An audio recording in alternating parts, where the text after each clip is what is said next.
Di rumah Pak Tundra. Ya, di rumah Pak Tundra sendiri. Malam ini Pak Tundra sedang sendiri dan sedang menunggu Pak Mrot datang hanya untuk sekedar menemaninya ngopi. Rasanya Pak Tundra malas mau kemana-mana. Bahkan Pak Tundra yang biasanya aktif kumpul dengan rekan-rekan bisnisnya kini jadi malas dan lebih sering menyendiri di rumah. Itu karena banyak sekali yang ia pikirkan saat ini, mulai dari memikirkan Lereng yang mulai susah dihubungi dan selalu sibuk dan seolah menghindar. Juga memikirkan Fana putranya. Jujur, ada rasa rindu dan khawatir dalam diri Pak Tundra pada Fana. Namun, rasa kecewa dan rasa jengkel akibat perbuatan Fana itu membuat Lereng kini perlahan-lahan mulai menjauhinya. Pak Tundra dapat merasakan jika Lereng menjauhinya karena sudah beberapa kali Pak Tundra memintanya untuk ketemuan, namun Lereng selalu menolaknya dengan alasan sibuk. Berkali-kali Pak Tundra merayu Lereng dengan bayaran yang lebih dari sebelumnya, namun Lereng tetap menolak. Ternyata uang tak dapat membeli segalanya, bahkan membeli gigolo sekalipun. Ya, gigolo juga manusia. Lereng juga punya rasa trauma, punya rasa kapok. Sejumlah uang tak akan bisa membayar nyawanya. Pak Tundra mencoba menghubungi Lereng sekali lagi dan berharap Lereng mau mengangkatnya. Dan berhasil, Lereng mengangkatnya. "Lereng, susah sekali Bapak menghubungimu. Mengapa kamu begitu sibuk? Atau kamu memang sengaja menyibukkan diri dan memang sengaja menghindar dari Bapak?" "Pak, Lereng tidak bisa menghindar. Tapi setelah Lereng pikir-pikir lagi, maaf Pak, Lereng tidak bisa lagi melayani lagi seperti dulu." "Bapak sudah paham maksud kamu, Lereng. Ini pasti karena Fana. Tapi bukankah kamu sudah memaafkan Bapak dan Fana?"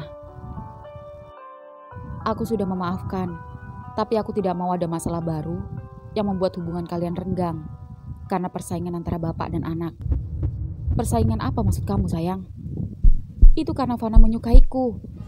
Entah itu benar atau hanya taktiknya agar dia dapat membalas dendam padaku lagi. Tapi lebih baik aku tidak ada di antara kalian. Meskipun aku tahu Bapak sengaja mengirimkan Fana ke Bali menemuiku untuk meminta maaf langsung." "Apa?" Tut. Pak, seketika Pak Mrot datang. Di rumah Tante Mary. Ya, setelah kepulangannya dari Bali, Fana kali ini menginap di rumah Tante Mary bersama Dera. Dan malam ini, Tante Mary menyiapkan makan malam untuk keduanya. Tante Mary membuat spaghetti ikan tuna kesukaan Dera. Dan Dera mencoba meracik minuman untuk ibunya dan Savana, ala-ala barista, menunjukkan pengalamannya selama di resto. "Ibu pesan minum apa?" "Emangnya kamu bisa apa?" "Apa aja, asal jangan es teh." "Ibu bingung, apa aja deh." "Kamu apa, Van?" "Yang kayak malam itu dong, booster juice." "Ntar dulu, aku cek di kulkas ada buah apa." "Wah, ibu belum belanja buah ya?" "Iya belum, cuma ada stroberi kayaknya tuh, besok ibu belanja." "Aha, aku bikin stroberi Yakult deh, pakai soda." "Boleh juga tuh, ada yang bisa dibantu?" ucap Fana. "Gak perlu." Fani gak diajak sekalian makan bareng?" "Hah, malu tante." "Emang kamu masih suka cewek? Kamu kan sekarang suka," ucap Dera dan Fana panik. Shh, masih lah, emangnya lo, Tan, Dera pas di Bali pacaran sama satpam Tan?" Enggak ya, bohong bu, cuma temen deket kok." "Dera, kamu gak aneh-aneh kan di sana?" Enggak bu." "Shh. Ibu harap kamu suatu saat bisa berubah. Harus bisa." Iya bu," ucap Dera iya aja dan tak mau melawan ibunya. Seketika Fana mengejek, "Sari boti, roti sari boti." Ya, Tante Mary masih memasak spaghetti ikan tuna sedangkan Dera membuat minuman untuk ketiganya. Dan Fana tersenyum memperhatikan keduanya. Ya, meski Fana sudah kehilangan ibunya, namun serasa mendapat kasih sayang ibu dari Tante Mary dan seperti mendapat kehangatan keluarga dari Tante Mary dan juga Dera. Sudah seperti saudara sendiri. Fana juga bersyukur masih ada Om Fatur yang perhatian padanya. Tak hanya Tante Mary dan Om Fatur, tapi juga keluarga Farhan yang sudah seperti keluarga sendiri. "Nah, jadi makan malam ready," ucap Tante Mary menyajikan spagettinya di meja makan. "Wih, aromanya enak. Ting tong. Bu, ada tamu tuh kayaknya. Biar ibu lihat. Ya, Tante Mary pun berjalan ke depan. Dan begitu Tante Mary membuka pintu, cekrek. Mas, mana anak iblis itu? Seketika Pak Tundra masuk dan nyelonong mencari Fana. Mas, tunggu mas. Pak Tundra mendengar suara Fana yang sedang bercanda tawa dari arah meja makan. Dan begitu sampai, Bapak, Pak, Fana kangen sama Bapak. Anak babi. Berani-beraninya kamu lancang menemui lereng, hah? Mas, udah mas, teriak Tante Mary shock. Lalu memeluk dan melindungi Fana yang kini sesegukan di pelukan Tante Mary. Dan tak berani melawan Pak Tundra. Lepaskan dia, biar aku hajar. Anak setan ini perlu dikasih pelajaran. Ucap Pak Tundra berusaha menarik Fana dari pelukan Tante Mary yang membuat Dera turut menahan Pak Tundra. Mas, jangan kasar mas sama anak sendiri. Dia bukan anakku lagi. Mas, ingat Mbak Yu mas, ingat Mbak Yu. Kalau Mbak Yu lihat, pasti Mbak Yu sedih. Kalau Mbak Yu masih hidup, pasti Mbak Yu gak terima anaknya diperlakukan seperti ini. Gak terima karena mas lebih memilih lereng daripada Fana anak mas sendiri. Mas lebih mementingkan diri sendiri, lebih mementingkan kesenangan sendiri. Harusnya mas malu sebagai orang tua, gak bisa kasih contoh yang baik untuk anak mas. Harusnya mas yang sudah tua tobat, tapi bukannya berubah, mas malah menunjukkan keegoisan dan kejelekan mas. Kalau saja dulu tahu mas seegois ini, maka gak akan aku biarkan dan aku izinkan Mbak Yu menikah sama mas. Lebih baik tidak pernah menikah dan tetap bersamaku sampai sekarang, daripada punya suami seperti mas. Seketika Pak Tundra menatap Tante Mary, lalu menatap Savana dengan tatapan yang masih kesal. Hingga kemudian, tanpa sepatah kata pun, Pak Tundra pergi meninggalkan ketiganya. Fana memeluk Tante Mary erat-erat, menangis terseduh-seduh. Dera pun memeluk Savana, ketiganya menangis berpelukan. Sudah, Tante bilang apa kemarin-kemarin? Jangan diambil hati. Sekalipun apa yang kamu lihat benar-benar menyakitkan. Jangan dendam sama bapakmu ya nak. Fana, kamu anak kuat. Tante tahu kamu kuat. Kamu akan jadi anak yang hebat. Masih ada Tante, masih ada Dera. Bro, sepluk. Kini giliran Fana dan Dera yang berpelukan, yang membuat Tante Mary menangis terseduh-seduh tak tahan melihatnya. Seketika Tante Mary mengingat Mbak Yu. Fana, hentikan tangismu nak. Kamu laki-laki, kamu harus kuat. Dera, bantu ibu mengambil kotak obat. Bapakmu benar-benar keterlaluan. Ya, Dera pun mengambil kotak obat dan Tante Mary mengobati wajah Fana yang mulai lebam. Dan ketika Tante Mary sedang mengobati luka di wajah Fana, HP-nya berbunyi. Tante Mary mendapatkan telepon dan ada pasien yang harus ditangani. Ya sudah, saya segera ke sana. Ibu mau ke rumah sakit? Iya sayang. Sepertinya ibu bermalam di rumah sakit. Ada pasien kritis. Jangan lupa dihabisin ya spagetinya. Iya bu. Fana, Tante tinggal dulu ya. Jangan sedih lagi. Ya, Tante Mary pun keluar dan Dera pun mengajak Fana makan malam berdua. Fana terlihat sedih dan Dera yang tak tega itu mengambil piring spageti dan menyuapkan ke mulut Fana. Mangap, buka mulutmu. Fana masih merunduk. Van, kenapa ya? Orang kira hidup gue enak. Teman-teman kira hidup gue terjamin. Orang tua kaya raya. Tapi mereka gak tahu. Di balik itu gue tersiksa. Gue gak bahagia. Nasib gue gak lebih baik dari mereka. Yang memiliki keluarga utuh. Yang mendapatkan hangatnya kasih sayang. Kenapa gue dilahirkan dan dibesarkan dari orang tua yang homo dan lesbian? Yang bahkan karmanya sekarang menurun pada gue. Andai gue bisa milih, gue lebih milih dilahirkan dan dibesarkan dari orang tua yang normal. Van, nyebut kamu. Istighfar. Kamu gak boleh ngomong gitu. Itu sudah digariskan. Ini cobaan. Semua orang punya cobaan masing-masing. Kita kalau lihat orang juga kayaknya enak. Sama kayak orang lain lihat kita. Padahal kita juga gak tahu apa yang terjadi di dalamnya. Apa masalah yang menimpa. Kamu gak boleh loh menyesali apa yang udah digariskan. Kamu pikir nasib kita gak sama? Aku juga sama. Dilahirkan dari seorang lesbian. Tapi aku gak pernah sekalipun nyesel. Aku gak pernah komplain sama Tuhan. Aku gak pernah marah sama ibu. Gak pernah sedikit pun kecewa. Karena ibu menyayangiku. Dan aku merasakannya. Dan kalau ibumu masih hidup, aku rasa juga sama seperti yang ibuku lakukan, sayang sama kamu. Tapi bapak gak sayang sama gue. Dan karena kelakuannya, karmanya menurun ke gue. Bahkan gue sendiri gak ngerti kenapa.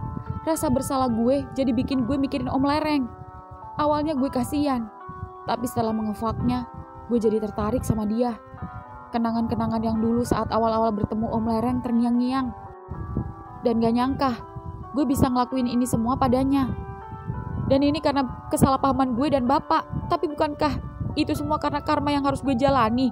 Karena kesalahan orang tua gue sendiri. Gak adil, Der. Kalau bapak gak homo, gue gak bakal homo. Ini semua salah bapak. Gara-gara bapak, gue juga sama sepertinya. Van, berhenti nyalain orang tuamu. Berhenti nyalain Om Tundra. Jangan selalu membenarkan karma, yang seolah-olah perasaanmu yang sekarang suka sama laki-laki, juga sama Mas Lereng, itu karena karma turunan dari orang tuamu. Bukan salah Om Tundra, itu salahmu sendiri, yang ngebiarin masuk ke lubang yang sama. Kok gobloknya kamu ini, apa-apa jangan nyalain orang tua. Harusnya kamu bisa menahan perasaanmu. Harusnya kamu gak terbawa. Harusnya kamu jangan mencontoh kelakuan bapakmu, dan harusnya kamu bisa buktiin kalau kamu bisa lebih baik dari bapakmu. Bacot. Lalu bagaimana dengan lo sendiri? Lo gak bisa menahan diri kan? Lo tetap suka cowok kan? Ya, aku emang masih belum bisa. Aku emang masih suka cowok. Aku juga masih belum bisa menahan diri dan selama ini mencoba berusaha menyukai perempuan. Ya meski sulit dan belum bisa. Tapi meski begitu, asal kamu tahu, aku gak pernah sedikit pun nyalain orang tuaku. Nyalain ibu. Aku gak pernah dendam. Aku gak pernah marah sama Tuhan, gak pernah nyesel. Aku terima, legowo. Ini ujianku, ini ujian kita, dimana emang harusnya kita bisa melawan dan kembali ke kodrat kita menyukai cewek. Aku tahu itu, meski aku salah. Tapi emang gak bisa langsung, pelan-pelan. Ya meskipun rasanya mustahil. Tapi di dunia ini tidak ada yang tidak mungkin jika kehendak Tuhan. Dan kalau emang kamu percaya karma, karena kamu mengklaim jika kamu jadi homo karena karma buruk dari bapakmu, itu artinya kelak kamu juga bisa bertobat, layaknya ibumu sebelum dia wafat. Seketika Fana semakin merunduk saat membahas almarhum ibunya. Harusnya kamu nyadar, kalau emang ibu kamu dan ibuku bisa bertobat, kenapa kita enggak?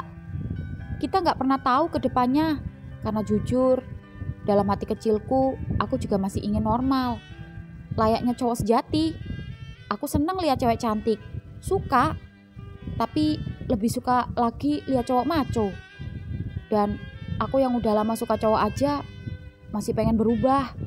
Nah kamu, yang selama ini aku pikir straight, malah suka sama gigolo bapakmu sendiri. Coba deh berdamai dengan keadaan. Dan mulai malam ini, lupain Mas Lereng. Balik ke Fana yang dulu. Atau kalau kamu masih belok, cari cowok lain dah. Jangan Mas Lereng. Gimana kalau sama lu aja? Dek. Seketika Dara melongo mendengar ucapan Fana. Kamu tuh ya, makin lama makin ngelunjak, makin ngawur. Dibilangin, biarpun aku homo dan sekalipun ibu kita deket, tapi aku gak pernah suka sama kamu. Kepikiran aja enggak? Kalau gitu pikirin mulai sekarang. Moh, gak mau. Kalau aku kepikiran dari dulu, udah aku pacarin kamu. Ya meski belum tentu kamu mau dulu sama aku. Kalau sekarang gue mau, gimana? Van, kamu gendeng ya? Gendeng banget. Gila. Edan, udah gak waras. Waduh, jangan tidur di kamarku kamu malam ini. Kenapa? Aku takut kamu perkosa. Kamu kan gila. Ntar apa yang kamu lakuin sama Mas Lereng, kamu lakuin sama aku juga. Ketawa juga dia. Enggak lah, emang gue apaan? Beda lah. Gue ngelakuin itu karena salah paham, karena dendam sama Om Lereng.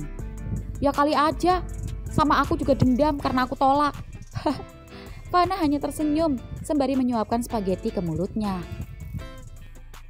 Kenapa senyum-senyum? Sejak kita pisah, lo magang dan bertemu lagi, lo makin cakepan ya. Jangan ngerayu. Serius, gue gak bercanda. Intinya, kamu jangan coba-coba ngarep sama aku ya. Aku udah punya mas kawah ya. Emang kalian pacaran? Enggak kan? Cuma HTS. Apaan tuh? Gak jelas. Jelas lah, aku tetap berhubungan. Tiap hari chattingan, teleponan. Ya cuma belum ketemu aja. Emang lo yakin dia cuma chattingan sama lo aja? Van, udah deh. Kamu gak usah maksa. Aku gak mau sama kamu. Sekalipun aku cewek dan ibu kita jodohin, aku gak mau sama kamu. Dih, pede banget. Lagian siapa juga yang mau sama lo? Ntar pas gue tusuk, keluar ee. Lagi makan ya? Dasar cakep-cakep jorok. Itu kecelakaan ya, gak sengaja. Dulu aku pernah sama mantan, tapi gak kayak gitu kok. Gara-gara habis makan ayam geprek level 5 tuh. Boti jorok. Van, males ah. Iya maaf.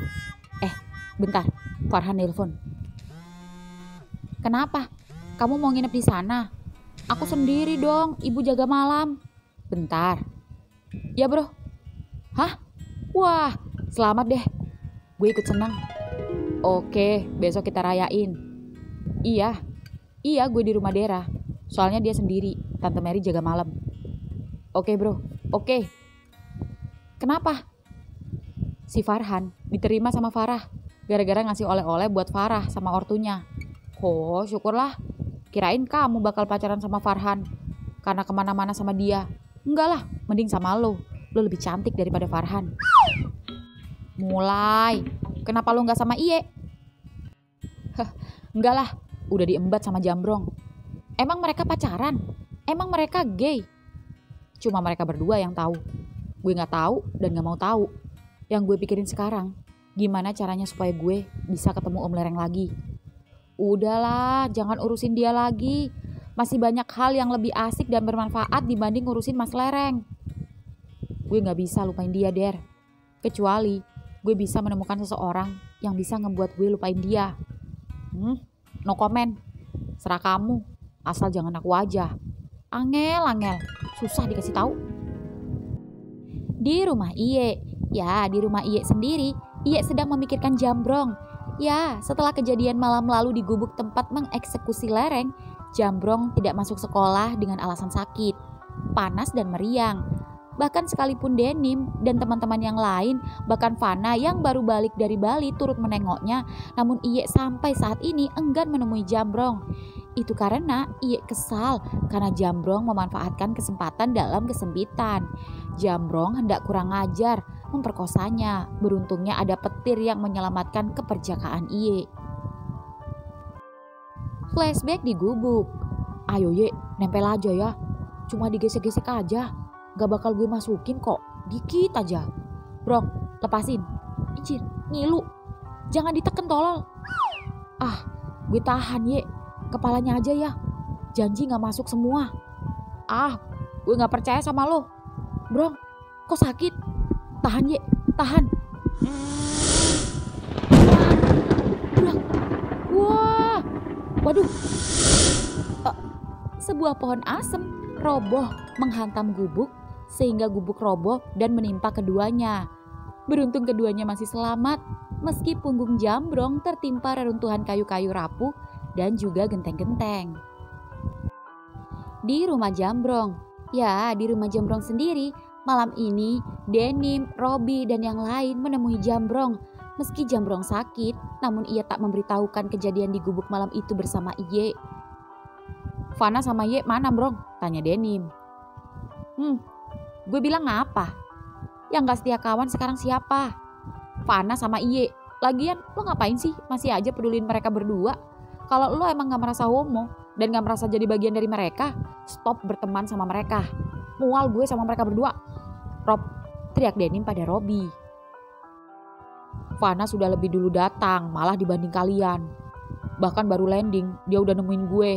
Tuh masih sempet-sempetnya bawain gue oleh-oleh. Nyogok, nyari temen, celetuk Robi kesal. Lalu, Iye kenapa gak kesini? Jambrong mengangkat kedua pundaknya. Ya jelas gak bakal kesini lah. Kecewa, lo gabung sama kita lagi. Dan cemburu kali, lo sekarang doyanya sama Meki daripada sama lubang tai. Jadi jangan ngarep deh, Iye kesini. Brem. Seketika suara motor terdengar. Iye kini datang membungkam mulut Robi. Seketika Denim tiba-tiba memerintahkan yang lain pulang agar tak terjadi gesekan di antara Iye dan Robi. Yang lain bubar. Kita jalan. Perintah Denim. Dan yang lain pun bubar. Dan begitu semua keluar, mata Robi dan mata Iye bertatapan dan keduanya berhadap-hadapan. Namun Denim segera menahan dan berada di tengah-tengah keduanya. Masuklah. Jambrong udah nungguin lo, ucap Denim pada Iye. Iye pun masuk dan Denim dan yang lain pun pulang. Iye pun masuk ke kamar Jambrong. Dan begitu masuk, Iye duduk di ranjang di samping Jambrong. Iye menepis tangan Jambrong saat hendak menyentuh dan hendak menggenggamnya. Namun Jambrong tetap tersenyum pada Iye yang menatapnya malas. Kirain lo gak bakal kesini. Kirain lo masih sakit hati. Dan kirain lo gak bakal peduli sekalipun gue mati. Bacot. Kenapa orang seperti lo kagak mati aja sekalian? Kena azab pohon asam roboh tuh. Maaf. Iya gue salah. Tapi gimana lagi Ye? Gue sayang sama lo. Gue suka sama lo. Jujur gue gak tahan. Gue pengen ngaku sama anak-anak kalau gue suka sama lo. Gak peduli gue dikatain homo. Tapi kalau gue ngaku sama mereka, kalau gue suka sama lo gak suka sama gue. Udah ditolak lo, ditolak juga temenan sama mereka. Gue bingung Ye. Enaknya gimana ya Ye? Gue bingung banget. Terserah deh, lo mau marahin gue, mau ngomelin gue terima. Tapi yang jelas, gue udah jujur ya sejujur-jujurnya tentang perasaan gue sama lo. Lo udah makan? Udah minum obat? Gue gak nafsu makan Ye. Kalau lo masih marah sama gue juga gak mau minum obat. Karena obat gue yang bisa nyembuhin gue itu cuman lo. Berapa kali lo ngomong, gue tetap gak mau pacaran sama lo, ucap Iye yang membuat Jambrong terdiam, bernafas besar, namun tetap tersenyum. Ya sudah, gue gak akan maksa lo lagi. Ini yang terakhir kalinya. Lo marah? Enggak. Bohong? Enggak. Kalau gitu makan dan minum obat ya. Tapi ada syaratnya. Syarat apaan? Lo nginep sini ya. Sekali-kali temenin gue bobo. Enggak ah, ntar lo macem-macem lagi. Gue janji gak bakal. Gue gak akan ngecewain lo lagi. Janji. Ya udah, awas lo ya. Iya. Ya udah makan. Gue bawain nasi goreng ikan asin nih, kesukaan lo. Makan ya, mumpung masih hangat. Suapin ya. Ngelunjak lo ya. Udah minta ditemenin tidur, sekarang minta disuapin. Tangan kanan gue sakit. Lo tahu sendiri ketimpa kayu. Ya udah. Di rumah Dera sendiri, keduanya kini baru saja selesai makan malam bersama. Sini Der, biar gue bantu nyuci. Gak usah. Emang anak manja kayak kamu bisa nyuci? Yang biasanya apa-apa sama pembantu, apa-apa tinggal teriak, "Bo!" Gue bukan pangeran yang tinggal di kerajaan bokap gue lagi. Gue bukan anak manja lagi. Gak ada waktu buat gue manja-manja lagi. Karena gak ada lagi tempat untuk gue bermanja-manja. Jadi jangan sebut gue anak manja lagi ya. Sebut saja gue anak terlantar. Jangan Van. Udah gak apa-apa. Aku biasa cuci piring, nyapu, beres-beres. It's okay. Santai aja. Anggap rumah kamu sendiri. Justru karena gue nganggap rumah lo, rumah gue sendiri, gue mau cuci piring. Gak cuma cuci piring, mau ngapain aja, terserah gue. Tapi kalau lo memperlakukan gue seperti ini, lo nganggap gue layaknya orang asing, yang cuma bertamu dan numpang makan. Ya elah, perkara cuci piring aja bisa panjang gini. Sini Der, lo duduk manis aja. Jangan. Tuh kan pecah. Sorry. Aduh. Der, seketika Fana panik saat melihat jari Dera terluka. Fana langsung berjongkok, meraih jari Fana dan seruput. Ya, Savana menghisap darah di jari Dera yang membuat Dera mematung. Hisapan dan kenyotan mulut Fana membuat Dera serasa cenut atas bawah, sehingga menarik perhatian Fana. Kenapa Der? Lo jangan GR ya, jangan baper. Jangan kepikiran ini kayak adegan-adegan romantis kayak yang ada di drama-drama sinetron. Ini gue emang bener-bener nolongin lo yang lagi emergensi. Seruput, ucap Fana menghisap lagi. lalu menarik tangan Dera dan membawanya ke wastafel, lalu mencuci bersih tangan Dera. Yang jujur membuat Dera agak baper dikit, namun mencoba mengabaikan dan buru-buru membuang rasa bapernya. Namun baru saja membuang rasa bapernya, Fana kembali menarik tangannya dan menyuruhnya untuk duduk. Kemudian membuka kotak obat yang masih ada di atas meja dan mengobati luka Dera serta memplesternya. Meski ini wajar dan normal, namun Fana berhasil membuat Dera jadi salting maksimal. Dah, beres. Lo sih ngeyel. Diem sini, duduk manis, biar gue yang beresin semuanya. Ya, Fana pun membereskan semuanya, mulai dari membereskan pecahan piring, menyapu dan mengepel, lalu mencuci piring dan gelas. Dera yang duduk sembari menatap Fana yang berdiri cuci piring membelakanginya itu, diam-diam memperhatikan tubuh Fana dari ujung kaki hingga ujung kepala. Kalau dipikir-pikir, Fana lumayan juga, bahkan kalau dilihat tubuhnya makin jadi aja. Meski punggungnya tak seperti kepala ular, seperti mantannya dan Mas Kawah, namun punggungnya pelukable banget. Enak tuh kalau namplok di belakangnya. Kok. Ketika Fana menoleh dan tersenyum pada Dera yang membuat Dera malu karena kepergok memperhatikannya. Ngapain liatin gue mulu? Pasti pikiran lu kemana-mana ya. Dih, GR kamu, orang aku lagi ngerasain perih nih di jariku. Baru gitu aja perih. Perih mana? Pas bool lo ditusuk sama si satpam itu. Van, bisa gak sih jangan godain aku terus? Perasaan dulu sebelum kamu tahu aku suka cowok, kamu gak sebarbar ini, gak sefrontal ini. Kamu dulu sopan, kalem, gak pernah ngomong jorok, apalagi ngomong bool. Sekarang, karena bool, gue jadi kayak gini. Gara-gara bool, bokap gue gak peduli sama gue. Dan gara-gara bool, udah, makin ngelantur, makin ngawur. Lebih baik tidur. Ya, Fana pun mengikuti Dera di belakangnya dan keduanya masuk kamar. Van, kamu mau ngapain? Tanya Dera saat Fana membuka baju dan celananya. Memang mau ngapain? Ya buka baju lah. Kenapa kaget? Bukannya gue udah biasa tidur pakai kolor sama lo? Iya sih. Kenapa sih? Lo khawatir terus sama gue?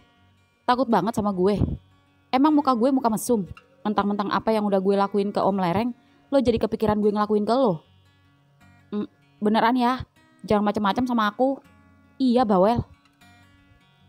Ya, Fana pun kini rebahan di samping Dera, sembari sibuk menghubungi Lereng dan tak pantang menyerah. Dan Dera yang ada di sampingnya itu kagum dengan tubuh Fana yang kini semakin bagus saja. Van, bodimu makin jadi aja ya? Kenapa? Engas lihat gue. Cuma muji aja, dikira sange. Aku cuma heran aja. Perasaan kemarinan sebelum aku tinggal magang gak kayak gini.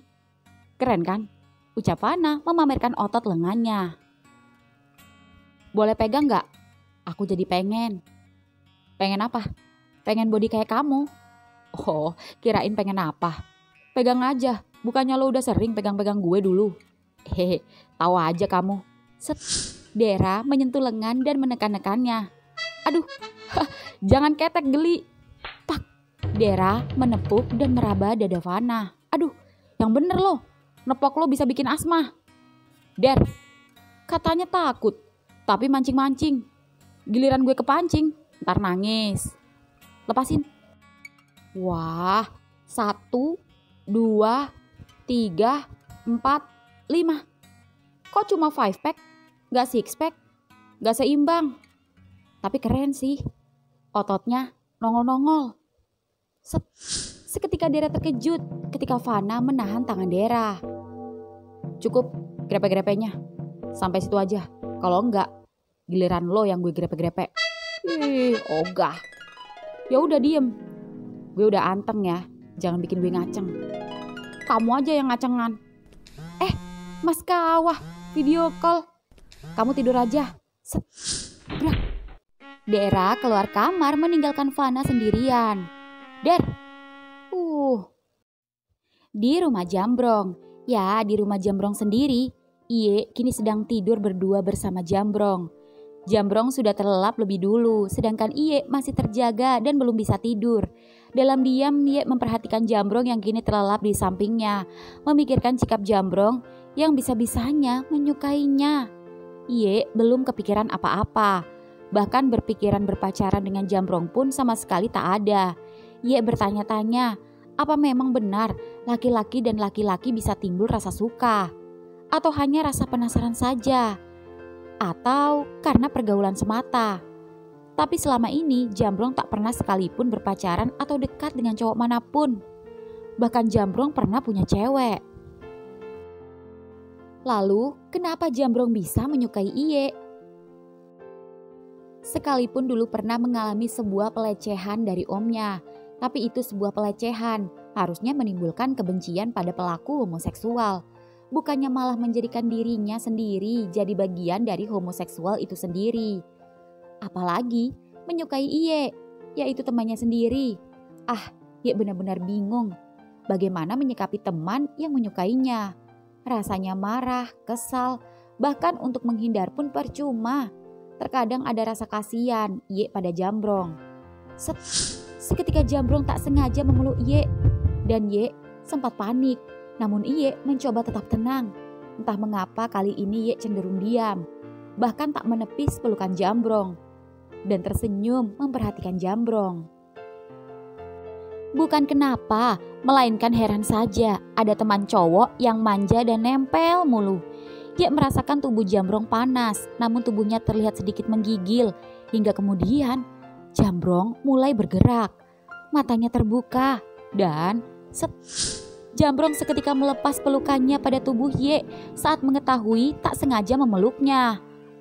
Sorry Ye, gue gak sengaja, bener sumpah. Ucap Jambrong membalikan tubuhnya.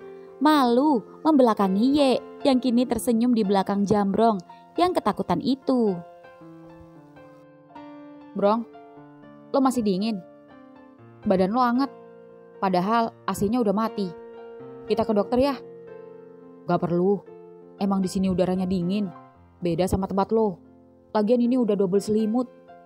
Ntar juga hilang sendiri. Ye, seketika Jambrong terkejut ketika Ie tiba-tiba memeluknya dari belakang. Lebih baik gue yang meluk lo daripada lo yang meluk gue. Gue juga dingin. Dah, tidur. Ya, Jambrong pun tersenyum. Rasanya hangat pelukan Ye dapat meredam tubuhnya yang menggigil. Ya, keduanya pun terlelap bersama. Di kamar Dera sendiri, Fana yang tadi sempat mencoba menghubungi lereng itu ketiduran dan tiba-tiba saja terbangun. Namun terkejut karena ketika bangun Caldera tak ada di sampingnya. Kemana Dera? Ya, Fana yang penasaran itu keluar kamar mencari Dera. Lalu samar-samar mendengar suara Dera yang sedang mengobrol namun dengan sedikit desahan. Dan lambat laun suara Dera terdengar dari kamar Tante Mary. Dan Fana yang penasaran itu mencoba mengintip. Apalagi setelah mengecek pintu kamar Tante Mary sedikit terbuka. Betapa gobloknya Dera dengan teledornya tak menutup pintu. Dan begitu Fana membuka sedikit dan perlahan pintu itu, betapa terkejutnya Fana saat melihat sebuah terong yang tak begitu besar itu keluar masuk di lubang Dera sembari menunjukkan pada layar HP-nya, bermaksud menunjukkan pada kawah. Der, Mas jadi iri sama terong itu. Der, kamu seksi sekali Der. Mas kangen. Kapan kita bertemu? Mas pengen hamilin kamu sayang. Hamil anak jin. Punya Mas Kawa makin gede aja deh. Percuma gede, tapi gak kepake. Gak ada kamu. Jangan selingkuh ya. Aku janji, aku lagi ngumpulin duit buat nemuin Mas Kawa. Ya. Iya sayang, sama. Mas juga lagi ngumpulin duit buat bisa ketemu kamu. Kita balapan ya. Siapa yang lebih dulu nemuin? Kamu atau Mas? Krie, suara pintu kamar terbuka. Dek. Van, tut. Seketika Dera terkejut saat Fana tiba-tiba masuk dengan tersenyum menyeringai dan Fana memutus panggilan teleponnya. Jadi hobi lo sekarang mainan terong? Ucap Fana sembari melihat terong yang masih menancap di lubang Dera. Van, kamu mau apa? Jangan macam-macam kamu ya. Lancang banget sih kamu. Asal masuk kamar ibu. Gak sopan. Lah, kata Tante Mary, Fana, anggap ini rumahmu sendiri. Gak salah kan gue asal masuk? Kan udah gue anggap rumah gue sendiri. Di mana gak sopannya? Lagian lu bukannya tidur malah mainan terong. Terongnya juga kecil lagi. Nanggung amat, mana enak.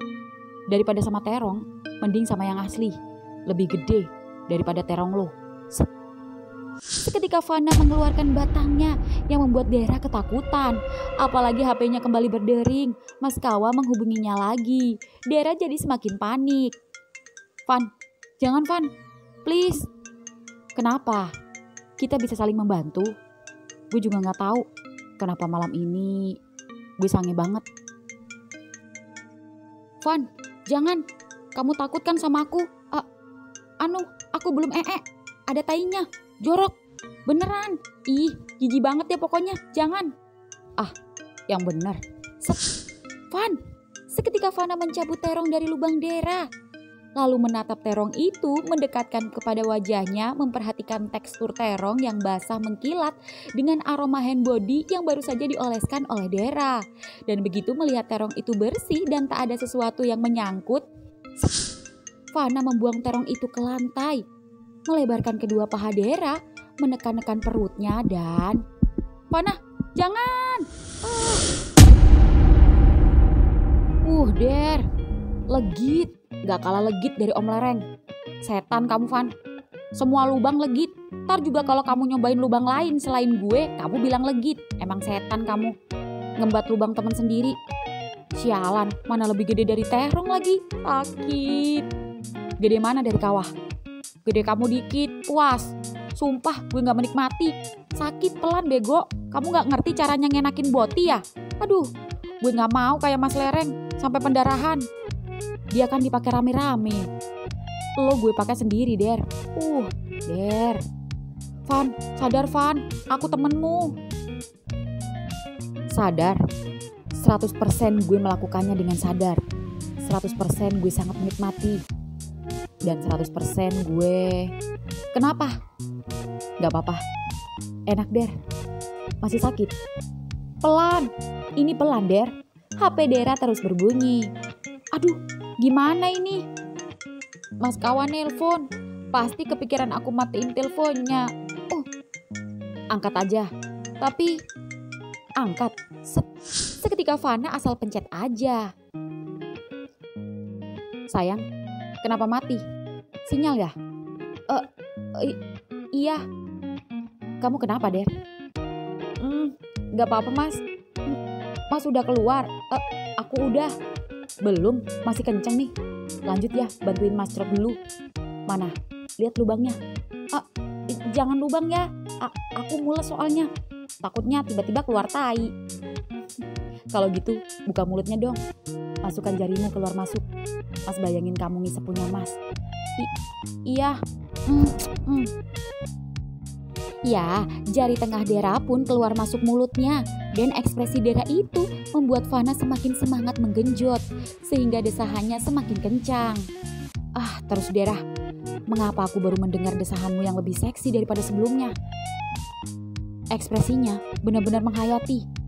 Seperti Mas Sodok beneran. Luar biasa emang. Bikin Mas gak sabar ngumpulin uang buat ketemu kamu. Terus sayang, lagi dikit Mas keluar. Ya, Dera semakin mendesah. Apalagi tanpa disuruh, Fana tiba-tiba menggenggam batangnya dan mengocoknya. Kenikmatan boti mana yang kau dustakan? Hingga kemudian, Dera. Baik Dera, Fana maupun Kawa, ketiganya lah kok bisa sama-sama klimaks. Mas, aku gak kuat. Aku ngantuk. Bye-bye. Makasih sayang, Mat Bobo. Tut. Bruk. Fana ambruk di tubuh Dera yang lengket dengan cairannya. Woi, minggir, cabut punyamu. Entar, masih lemes. Van, gimana kita setelah ini? Entar, dipikir belakangan. Gue ngatur nafas dulu ya. Ya makanya cabut, buruan cabut gak? Kalau enggak, spaghetti yang habis aku makan tadi nyangkut di tititmu baru tahu rasa. Bentar, lemes. Seketika suara mobil Tante Mary tiba-tiba terdengar dari luar.